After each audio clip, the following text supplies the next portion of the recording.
Cleveland Browns head coach Nick Skorich was quoted as saying, "We have to go to the river. They have to come to the lake."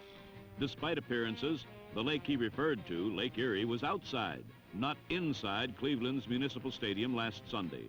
Skorich was simply underscoring the fact that in this fierce rivalry called the Turnpike Tournament, the home team usually wins.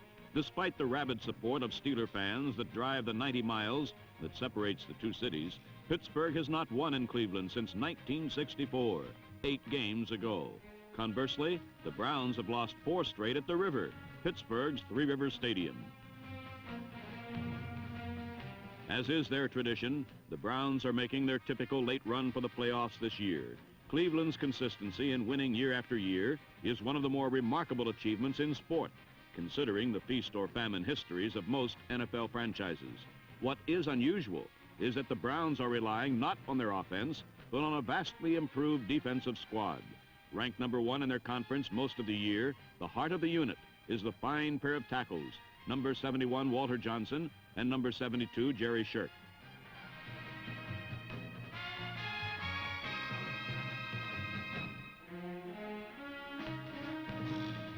The biggest reason for improvement is the acquisition of hometown hero Bob Babich at middle linebacker. He cost Cleveland the number 1 choice in next year's draft. Then, too, Joe Jones is back in the lineup at defensive end after missing the entire season last year with a knee injury. Turkey's always been a terror on the pass rush, but this season has excelled at playing the run also.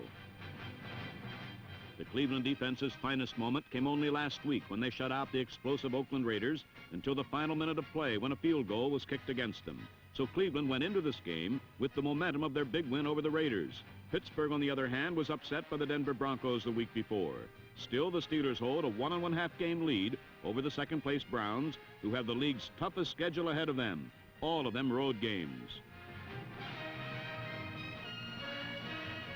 So the scene is set for a battle between two very tough defensive football teams in one of football's bitterest rivalries, the Cleveland Browns versus the Pittsburgh Steelers in the NFL Game of the Week.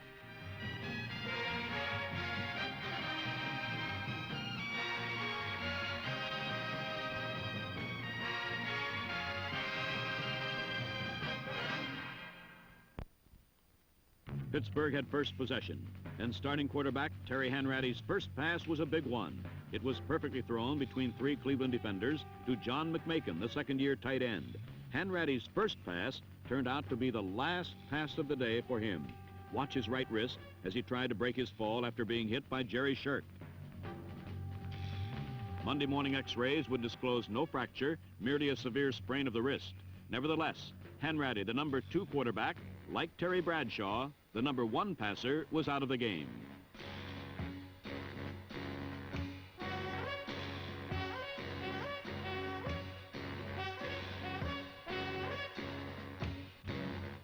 Enter quarterback number 3, Joe Gilliam. On his first pass, it was as pretty and successful as Hanratty's had been. Ron Shanklin was the receiver.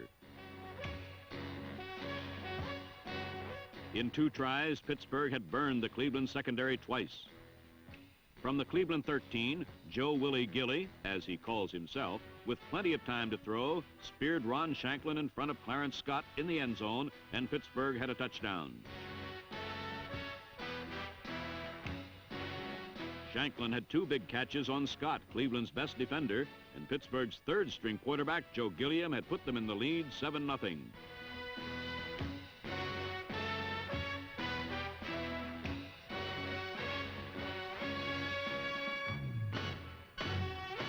Now it was the Browns' turn to get the ball, and their offensive debut was auspicious, to say the least.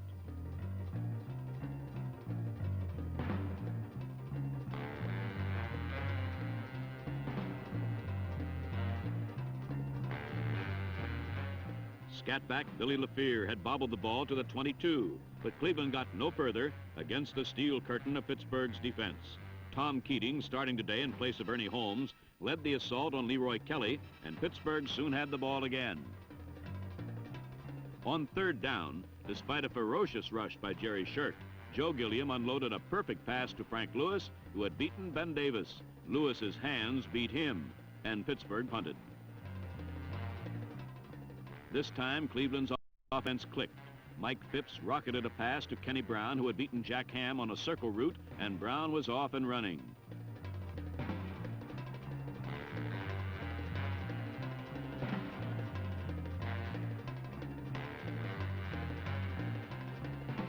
Three plays later, Phipps found daylight on the right flank and gained a first down on the Steeler 3.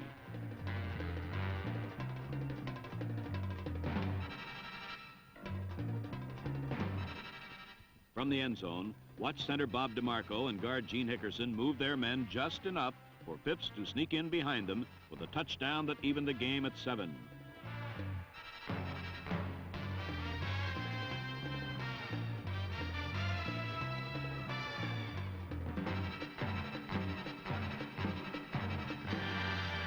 Early in the second quarter, an exchange of punts had given Cleveland good field position, and fullback Bo Scott improved it on 2 successive runs.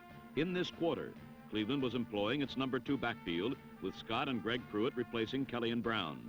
This depth in the backfield is something new for Cleveland, although season-long injuries to Bo Scott have thwarted Nick Skorich's plan for alternating starting backfields.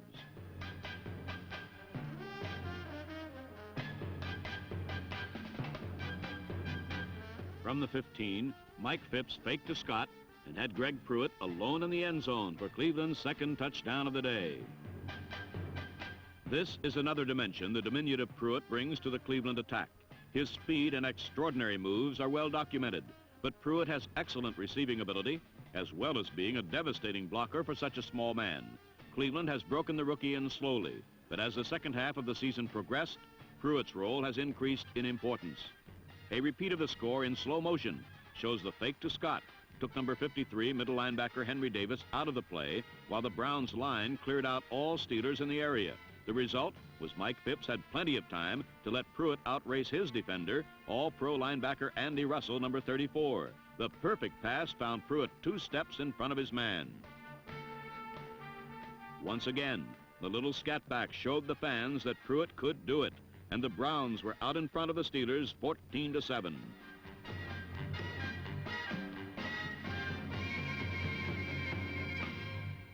Now, with their backs to the wall, the Steelers' Joe Gilliam came out throwing, but Turkey Jones came in fast to drop him for a 13-yard loss.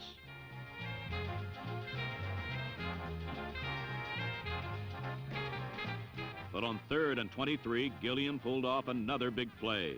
Reserve tight end Larry Brown, number 87, took the pass 45 yards to the Browns' 23.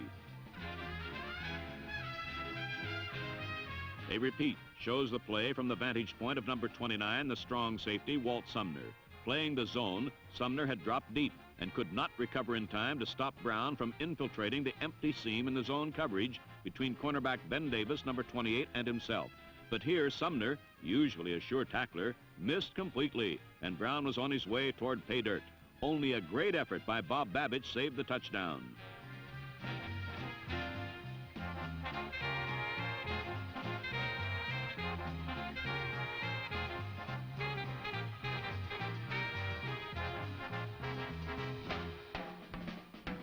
Several plays later, number 80, Joe Jones, jumped off sides and ruined Sumner's chance for redemption when he intercepted Gilliam's toss.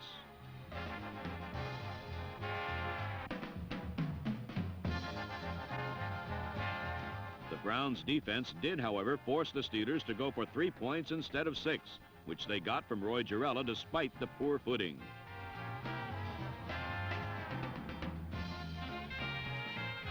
The score at the half was Cleveland 14, Pittsburgh 10.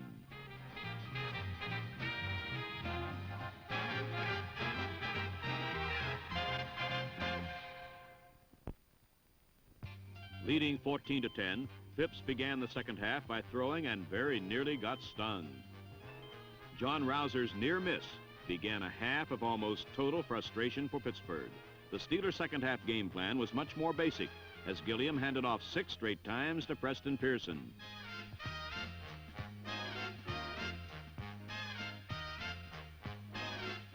On his set of 6 straight, Pearson gained 59 yards, with the big one a 31-yard carry after Gilliam's diving handoff, which carried to the Cleveland 14-yard line.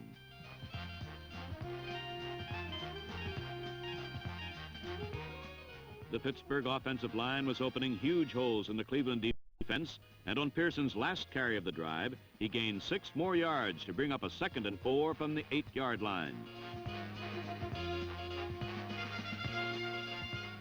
But this was to be the start of the Steelers' offensive frustrations. They could not get the first down. Gilliam tried Franco Harris twice, and on a 3rd and 2, Nick Roman and Bob Babich dropped him for a loss. The Steelers would have to settle for Roy Girella's 3-pointer to trail 14-13, but 3 points was better than nothing, as the Steelers would soon find out.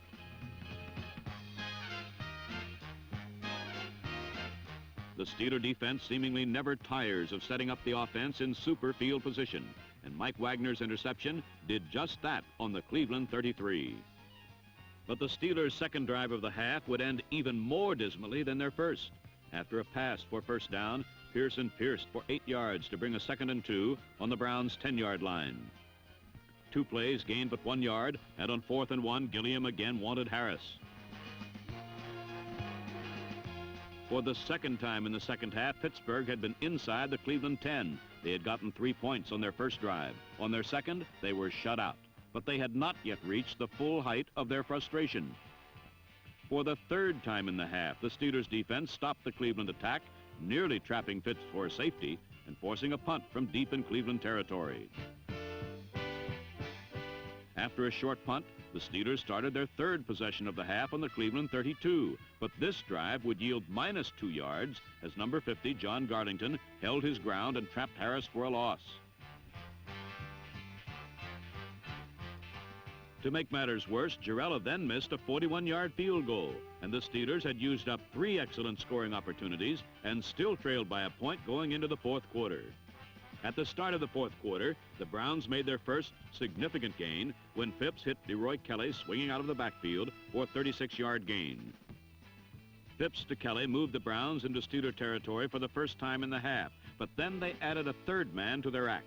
L.C. Greenwood pressured Phipps into a high toss that became Phipps to Kelly to James Thomas, and the Steeler rookie carried to the Pittsburgh 44. The Steelers again had great field position, but after moving to the Cleveland 39, Gilliam threw to a double-covered Ron Shanklin with the predictable results.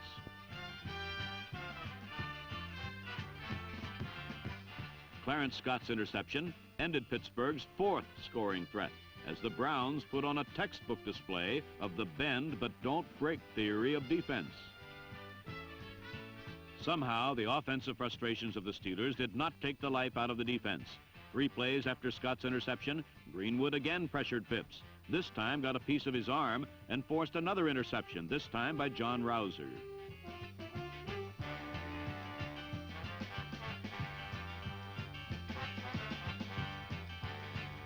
Rouser returned the theft to the Cleveland 21. The Steeler defense had now given the ball to the offense on the Pittsburgh 44 and the Cleveland 33, 32, and 21-yard lines.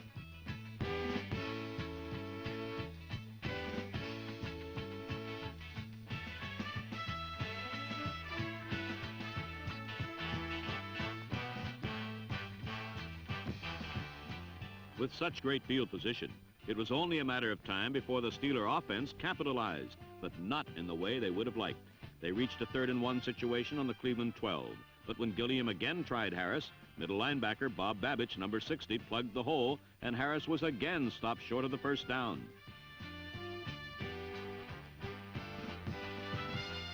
Middle linebacker has long been a sore spot in the Cleveland defense, but when they obtained Babich this season for a number 1 draft pick next season, the sore spot was healed. Babich has become the Band-Aid that gives the Cleveland rubber band defense its snap. Though they had held the Steelers without the touchdown, they could do nothing about Roy Girella's field goal, and though playing magnificently, the Browns trailed 16-14 with 8 minutes to go.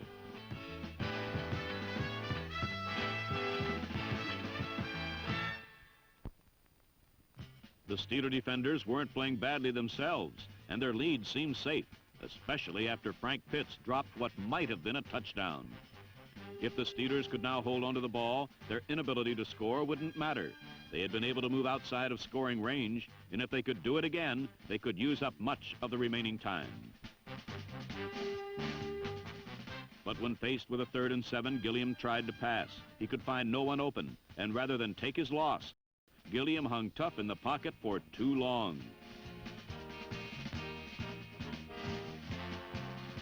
John Garlington recovered Gilliam's fumble, and a repeat reveals that a super effort by Turkey Joe Jones created the break.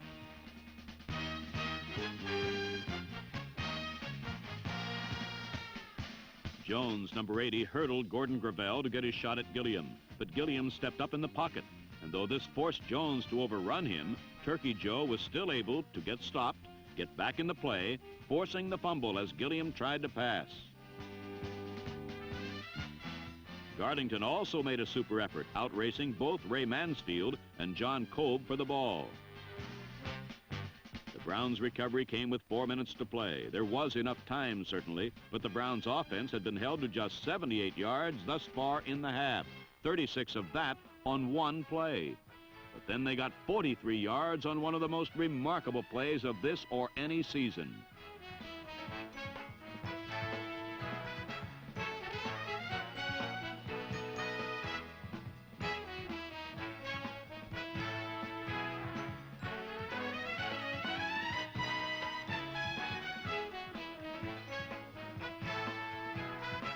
No fewer than 9 Steelers missed opportunities to make a tackle on the play.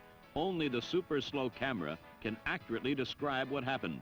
Number 74, Tom Keating, nearly ended the play before it got started. Missed tackle number 1.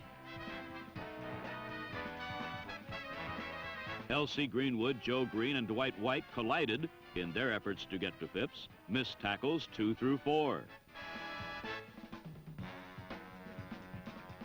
With the lineman now out of the way, safety Glenn Edwards, number 27, came flying through. Missed tackle number 5. But keep Edwards in mind. We'll get back to him later.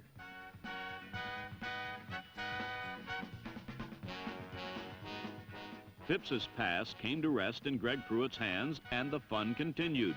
Missed tackle number 6 was James Thomas. John Rouser and Mike Wagner took their shots and were victims number 7 and 8.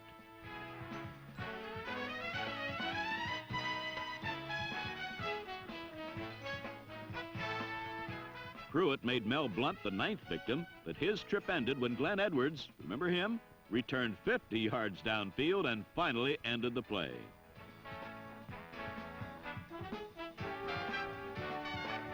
The play gained 43 yards. And though Pruitt should have been winded, he stayed in the game, and on the very next play, went 19 yards for the touchdown to put Cleveland ahead 21-16.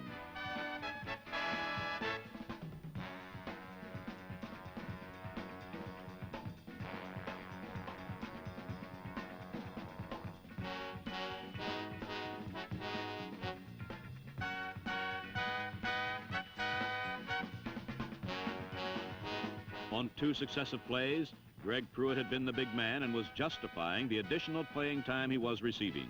On a repeat, we can see how Pruitt got such a flying start. The Steelers were in a blitz, and when Andy Russell, number 34, was cut down, his area was wide open. All that was left was for Gene Hickerson, number 66, to kick out the corner, and when he did, Pruitt was winging.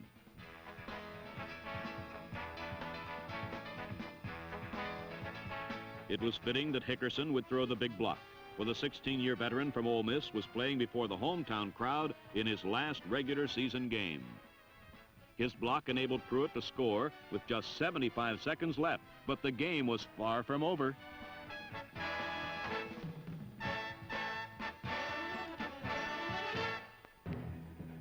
For once, the Steelers did not have good field position, but perhaps bad field position was what they had needed all along.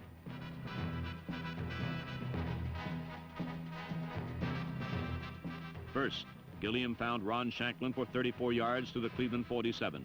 And with his next pass, he hit Frank Lewis for 19 more to the 28-yard line.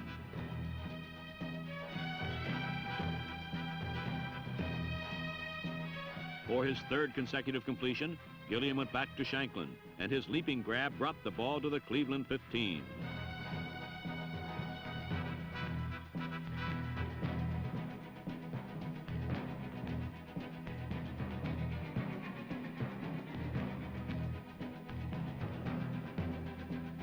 3 consecutive passes, 3 consecutive completions, 3 consecutive first downs. With 29 seconds left, the Steelers had reached the 15, and Gilliam then went with his 4th pass of the drive. Frank Lewis had broken by his man, but Gilliam's pass was inches too long.